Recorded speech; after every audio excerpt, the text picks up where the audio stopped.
Well, to go through the morning papers, I'm delighted to be joined now by former senior government special advisor James Price, who is now the Director of Government Relations at the Adam Smith Institute.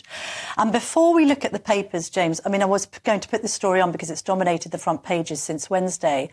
This really very, very unfortunate news. The Greek authorities have confirmed that the body of a man believed to be the missing British doctor Michael Mosley has been found on the island of Symi.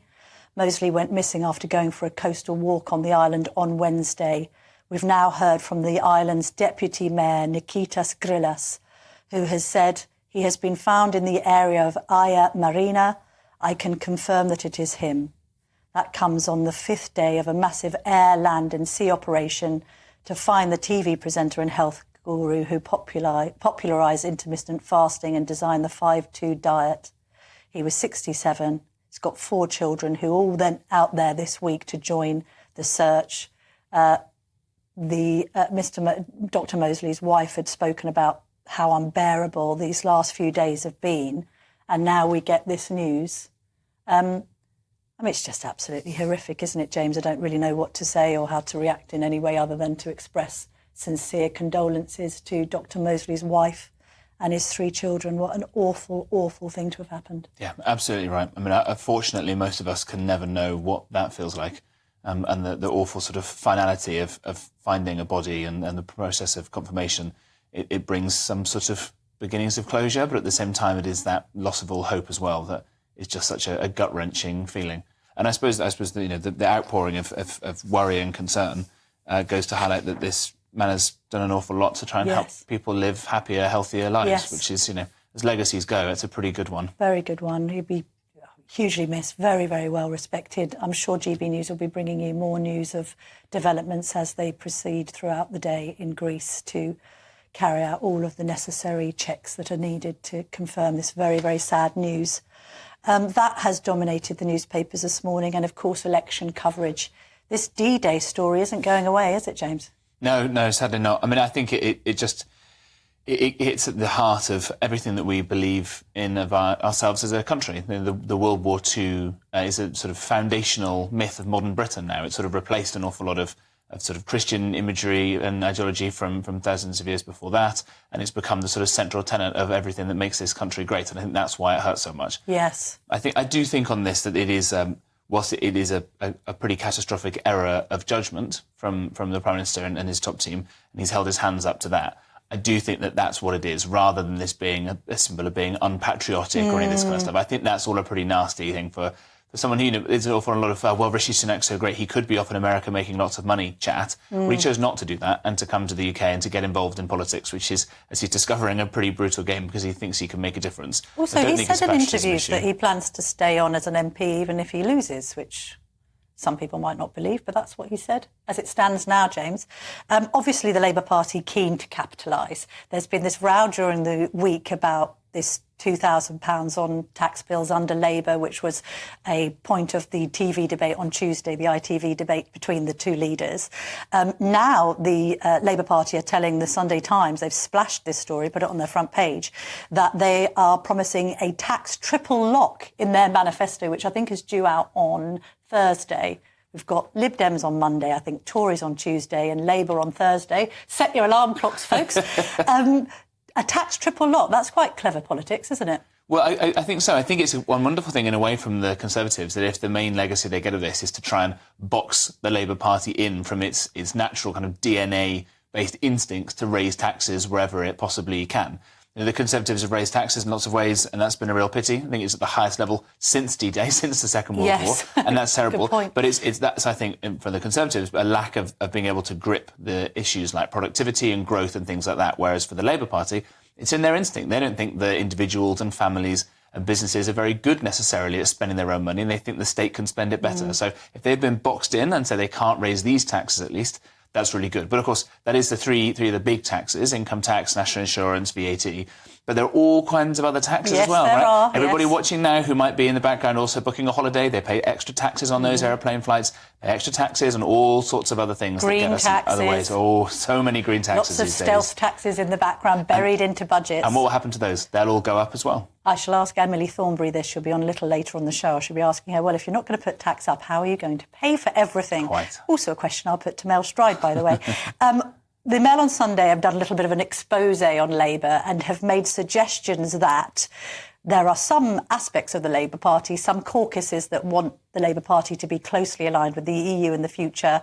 One particular person who's a Labour bod, Fiona Urquhart, suggesting that they want to bring back free movement. Just tell me a bit more about that story, James, and do you buy it? I think this is from a group called Labour International, and this was in a conversation with a newspaper in Mallorca. This is a big issue that for the first time millions of British expats are going to be able to vote.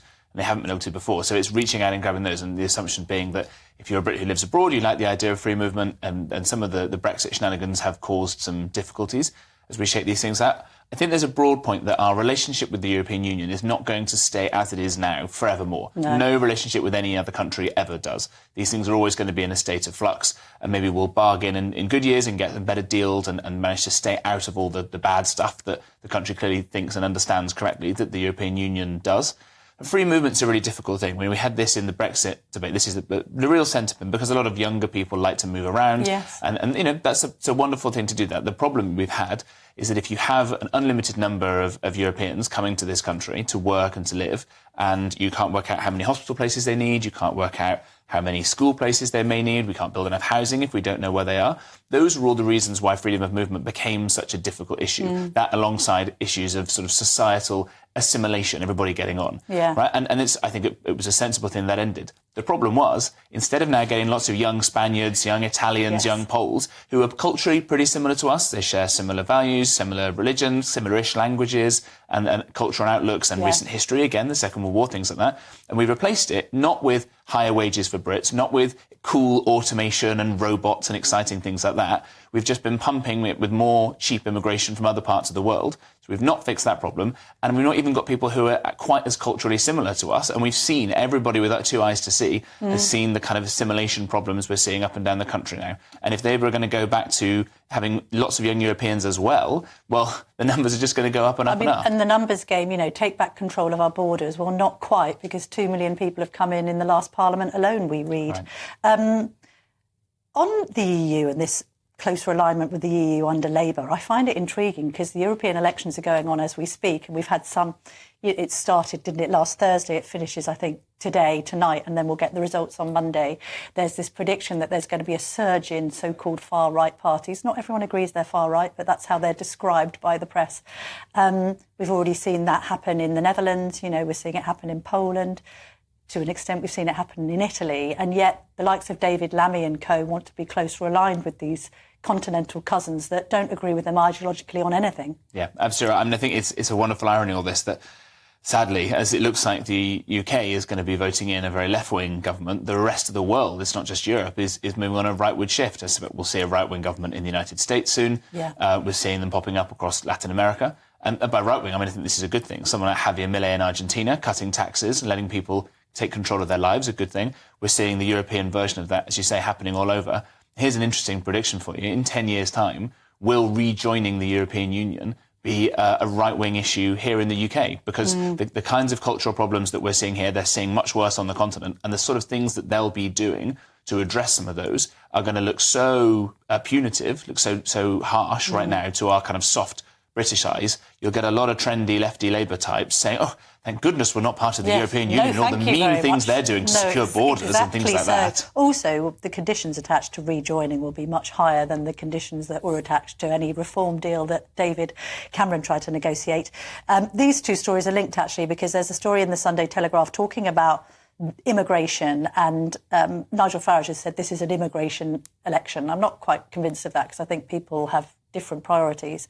But record levels of immigration fail to make Britain richer, reports the Sunday Telegraph. This is the big debate always, James. Is immigration a good thing for the economy, a bad thing? Could it have been a good thing, but we've had too much of a good thing? I'm going to try not to give the politician's answer. It's always a little bit of everything, right? It's the easy kind of cop-out.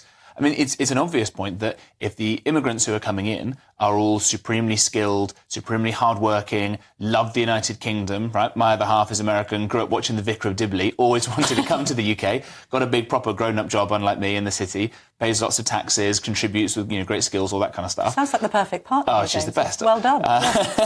But, so people like that, wherever they come from, if they've got skills and they want to work hard, they want to integrate, that's obviously great for the country. But if you've got lots of people who are coming in and working on low-skilled, low-wage jobs, because Brits either won't or can't work at those kinds of salaries and won't be willing to work in those kinds of conditions, and that is then preventing companies from investing, again, I keep saying this, in cool, we can make Britain a cool, exciting, modern country with robotics that pick fruit and things like that, and all kinds of exciting stuff. And instead we're going the other way because immigration is so cheap. And so you used to get your car washed by a cool drive-in machine, and now it's a bunch of chaps doing it by hand because it's cheaper to do that. And we're actually going backwards in the UK on some of these things. Really quickly, because we're running out of time, how is Nigel Farage winning the online war? So he's got a TikTok account. Now, I mean, I think that TikTok is Chinese spyware and that we should probably ban it because it's melting teenage kids' brains. Oh, the government loves TikTok now, yeah, well, much to Ian Duncan Smith's dismay. But he's doing fabulously well on this. Yeah, he's ahead of all of the other leaders, isn't he? This is according to the Sunday Times, on TikTok, on Facebook and on Twitter, I think. I think that's right. And again, it's just because the guy is pretty unvarnished, as GB News viewers will know, says what he actually thinks. Yes, right? And if you want who'd have thunk it? Well, if you want to have a personality-led election, it helps to have a great, exciting personality, right? But do you agree with the influence of social media these days? You've been around the block a bit, you've been in number 10. I mean, is it more about the air war than the ground war? I think so. I think we're getting to a point now, I've been knocking on doors, people don't like not having their doors knocked on, right? I feel bad as a Brit, I feel a bit awkward. Feels a bit intrusive, I'm really doesn't sorry it? to bother you while you're doing something better with your time than me coming and trying to talk politics at you. Whereas the great people who are watching this channel right now, they're tuning in because they want to know what's going on. So I don't mind having this kind of conversation. But if I then pop up in a few hours having you a sort of soggy leaflet in the rain, you might tell me where to go. No, well, also as well, I mean, people perhaps don't mind their feeds being interfered with. The other thing is, it's indirect in many respects. You get... it's interesting to have seen... Celebrities have done the same thing. Politicians take ownership of their own personas. I mean, you've advised ministers and that traditional form of media has been replaced to some extent, hasn't it, by the likes of Johnny Mercer and co, recording their own videos and having their own direct appeal to their constituents. Yeah, absolutely right. And that's what people like. They like normal people saying things in a normal way. There's a time and place to kind of talk wonky economics in select committees and all that kind of stuff.